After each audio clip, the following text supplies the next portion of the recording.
What just went down on CNBC was nothing short of a political earthquake. Hakeem Jeffries, the so-called future of the Democrats, completely lost it on live TV.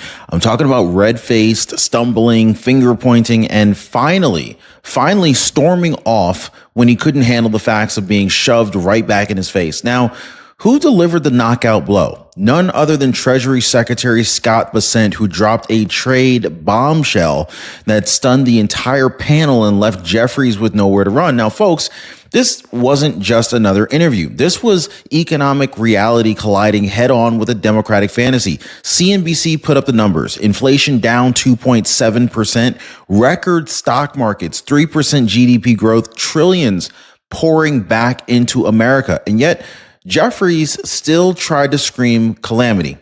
But the more he lied, the deeper the hole got until finally he broke. And let me tell you guys, when Scott Bessent promised that all trade deals would be locked in by October and then hinted at Trump's next move with China, you could almost see Hakeem Jeffries unraveling in real time. That is when the meltdown turned into a full-blown freakout. So buckle up, guys, because in today's video, I'm going to break down exactly how CNBC cornered Jeffries, how Bessent outsmarted him with cold, hard facts, and why this moment could go down as the day the Democrats absolutely lost their last shred of credibility on the economy. And trust me, guys, at the end of this, you're going to be asking yourself one very important question.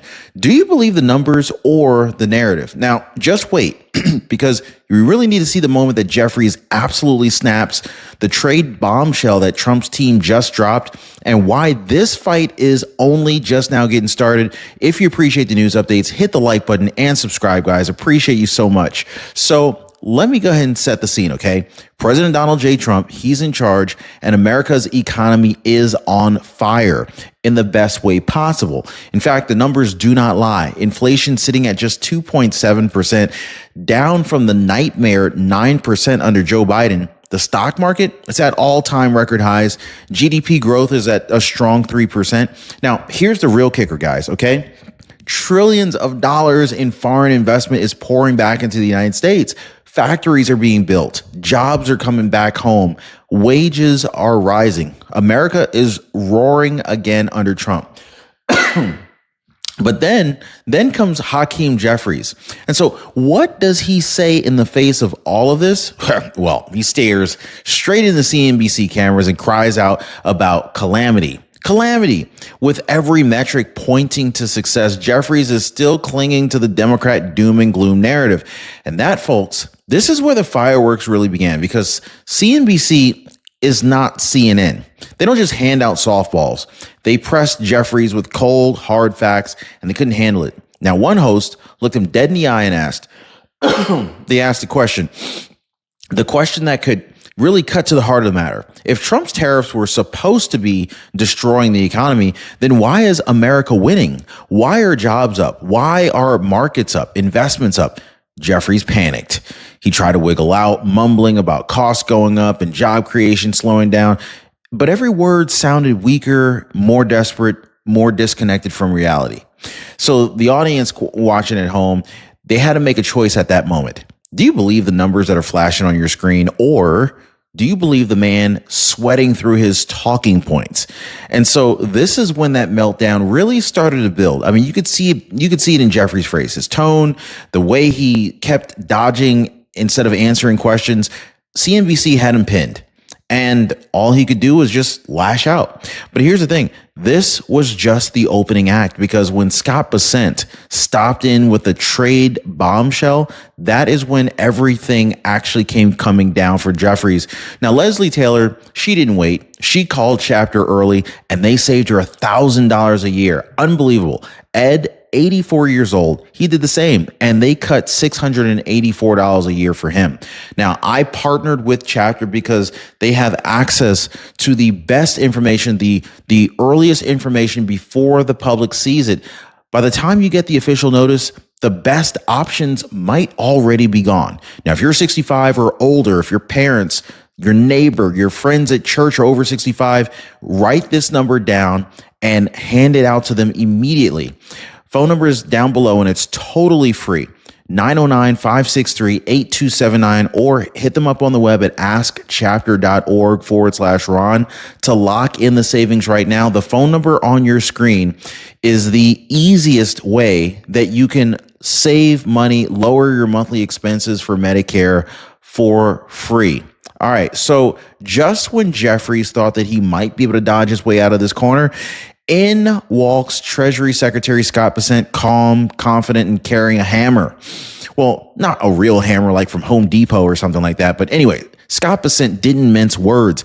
He looked straight into the camera and laid it out for the American people. By October, every single major trade partner still holding out, Canada, Mexico, Brazil, India, they're going to have their deals signed, sealed, and delivered. No excuses, no delays, done. And then he dropped the real bombshell. The White House is starting down. They're literally staring down a decision on China, guys, with the truce about to expire. And Scott Bessent, he made it clear, Americans should be proud of where we stand, because for once, China isn't dictating the terms. We are. Now, we could almost hear the air being sucked out of the studio. Jeffries just sat there fuming, pissed off, angry, sweating on the brow, while Bessent basically talked about manufacturers flooding back to America, tariffs bringing in record revenue for tax cuts, and foreign companies are being told, look, if you want access to the greatest consumer market in the world, you're going to have to build it here and also hire Americans. That was the mic drop, and Jeffries knew it, but CNN wasn't done yet. They turned the screws even tighter. Democrats swore tariffs would sink the economy. They said recession. They said collapse. Instead, America's on a winning streak. So who was lying here, Trump or you? And that's when Jeffries snapped. He accused Trump of bullying corporations. Can you believe that, guys? Bullying? Folks, that's not bullying. That's patriotic leverage. That is Trump standing tall and saying, look, if you want American dollars, you invest in American workers. Simple as that. But Jeffries couldn't admit that, because if he did, well, he'd have to admit that President Trump's strategy actually did work. And for Democrats, that's political suicide. And so now here's really where the tension explodes. CNBC forced the audience to choose. Is America's success the result of smart tariffs and Trump's economic brilliance? Or do you believe Jeffries' fairy tale that we're living in calamity even as your 401k grows and your factory reopens down the street? Now, trust me, guys, if you think Jeffries was squirming here, wait till you hear what happens when the conversation turned to socialism versus the free market. This is where the contradictions really started to pile up so high that Jeffries couldn't even see over the top of them. So now, before we jump into how Jeffries tied himself in knots on socialism, let me go ahead and stop right here. And I want to ask you something, okay? Because this isn't just about some politician melting down on CNBC. This is about your life, folks. I mean, think about your past. Like, what have you been denied because of weak leadership and broken policies? Like, was it the job that was shipped overseas? Did you lose a job overseas? Like, was it watching your savings evaporate under Biden's inflation? Or maybe it was the dream of owning a home, crushed by Democrat economic games. Well, that was your past void, and you're not alone. Millions of Americans carry that same pain. So drop your pain in the comments right now so that the world sees that we're not making this stuff up. Now, look, let's look at the present, okay? What do you value the most at the moment? I mean, is it keeping more of your paycheck? Is it knowing that your kids are going to grow up safe inside of a strong America? Is it having a president who fights for you instead of globalists? Comment right now. Paycheck, safety, or strength. Let's see what matters most to real Americans today. And let's also look at the future. I mean, imagine Trump just keeps doing exactly what he's doing today. Trade deals locked in, factories humming, inflation crushed. What does your life look like in that version of America? Is it financial freedom? Is it a secure border? Is it your children finally inheriting a country that puts them first? Tell me what your future vision is, because that is the America that we're fighting for, okay? I mean, you see, past voids, present value. I mean, these are clues that explain why Jeffries snapped because he knows that Democrats cannot fill your voids. They cannot honor your values, and they just simply cannot deliver on your vision. Only America First policies can. And so here's really where things went completely off the rails for Hakeem Jeffries. CNBC asked a very simple question, a very direct question. What does the Democrat Party actually stand for? There was a long pause. There was some looking around of the room. And then Jeffries gave his polished little slogan, a strong floor, no ceiling. Sounds nice, right? But when the host pressed him, does that mean like rent freezes, free buses, free bus rides, free groceries? Then Jeffries started stumbling because here's the hypocrisy. On the one hand, he's basically praising free market solutions like building more homes to lower costs. But on the other hand, he's defending socialist schemes that strangle the very builders that you need to create that housing supply. It's straight up contradiction piled on top of contradiction. And so, of course, CNBC didn't let him just wiggle out of that one. They cut into it. I mean, you can't claim to be pro-free market while defending socialist affordability gimmicks. So which is it, Congressman? And of course, Jeffries had no answer, just stuttering, dodging, and eventually lashing out, getting pissed off, angry. So now this wasn't just an embarrassing slip. This is the bigger fight playing out across America, because while Jeffries and the Democrats cling to slogans and freebies, President Trump and Scott Bessent, they're actually fixing the affordability crisis the right way. Cut taxes so working families can keep more of their paycheck, bring factories back so that wages rise naturally, push tariffs that make foreign companies build here instead of draining American wealth overseas. Now, meanwhile, the Democrats answer, well, they're saying tax the rich, hand out benefits, and hope voters stay hooked on government dependencies. Well, CNBC, they forced Jeffries to face that contrast in real time, and he couldn't defend it. I mean, you could see it in his eyes. He knows Trump's growth strategy is working, and his party's redistribution plan is crumbling. But folks, I mean, you think that was bad? Wait till you see what happened next when Jeffries tried to flip the script and accuse Trump of abusing power with executive orders. Come on, guys. What CNBC threw back in his face, oh, that sent this man over the edge. So at this point, Jeffries was already rattled.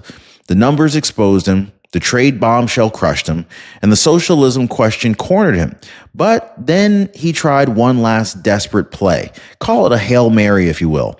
So he lashed out at President Trump, accusing him of abusing power, of bullying corporations with executive orders. But CNBC, they weren't having it. They fired right back at him. Hold on, Congressman.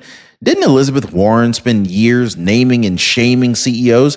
Didn't Joe Biden himself snub Elon Musk and openly target oil companies? What's the difference? Boom. I mean, you can pretty much just see Jeffries' jaw just clench. He had no answer because the difference wasn't policy, it was politics. Democrats call it leadership when their side does it, of course, but it's fascism when Trump does it.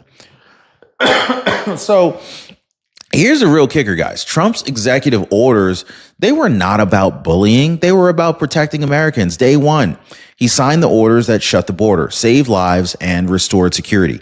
That's not abuse of power. That is essentially using the tools of the presidency for the people. But Jeffries could not handle that truth. His voice rose. His hands started waving in the air like he just didn't care. He tried to pivot back to Trump. He's basically doing some Trump bad, Trump dangerous rhetoric, but CNBC wouldn't let him escape. They cut him off. They pressed him again. And that's when it happened. Jeffries snapped. He raised his voice, sputtered about some unfair questions, and finally quit the interview on live television, stormed off rather than admit that Trump's economy is winning and his narrative is falling apart. And so let me ask you this. In that moment, you didn't just see Hakeem Jeffries lose his cool. You saw the entire Democrat Party strategy collapsing, because if all you got is anti-Trump hysteria and you can't even defend your own policies, then what the heck do you have left? Nothing but a walk-off? Well, folks, that wasn't the end, because what this meltdown really exposed goes a whole lot deeper than Hakeem Jeffries. It really kind of speaks to the very glue that's barely holding the Democratic Party together. So what we witnessed on CNBC wasn't just Hakeem Jeffries having a bad day. It was symbolic of something much bigger at play. Because here's the truth. The only thing holding the Democratic Party together in 2025 is anti-Trump obsession. That's it, guys. I mean, they don't have a vision. They don't have any solutions. They're not even thinking about the American people. They're just trying to figure out how to con the American people into giving them some more votes again. All right. And so they don't even agree with each other. Their one glue is rage against Donald J. Trump. You think it was rage against the machine, but it's not even that. And so here's the question. Here's the problem for them, right? When Trump's economy is booming, when inflation is down, when jobs are back, when trillions in investments are flowing into America, that glue really starts to dissolve. I mean, their panic turns into meltdowns. There are contradictions. They get exposed. They're under the light. They're under the spotlight. Their leaders like Jeffries fall apart on live TV. That is why Jeffries freaked out. That is why he quit, because without Trump bad as the headline, Democrats have nothing to say. I mean, nothing but socialism slogans and contradictions about, contradictions that crumble the second that they're pressed with any kind of reality. I mean, meanwhile, President Trump and his team, Scott Bessent, his trade negotiators, his economic advisors, they're delivering to the American people smart, strategic, patriotic decisions that put your family, your paycheck, and your future first. So let me leave you with this, okay? When CNBC forced Jeffries to answer the real questions, he couldn't handle it. But the American people can, and now you have to choose. Do you believe the numbers, the record highs, the booming economy, the facts, or do you believe the Democrat narrative of doom and gloom and calamity that even Jeffries couldn't even defend? Because that choice will define the future of this country. Now, if you loved watching Jeffries meltdown, and if you want to see more truth bombs like Scott Bessent just dropped, make sure you smash the like button, subscribe to the channel, and turn on notifications, and do not go anywhere, because YouTube thinks you're going to absolutely love the next video popping up on your screen right now. I guarantee it is a continuation of this fight that you don't want to miss. I'll see you on the other side.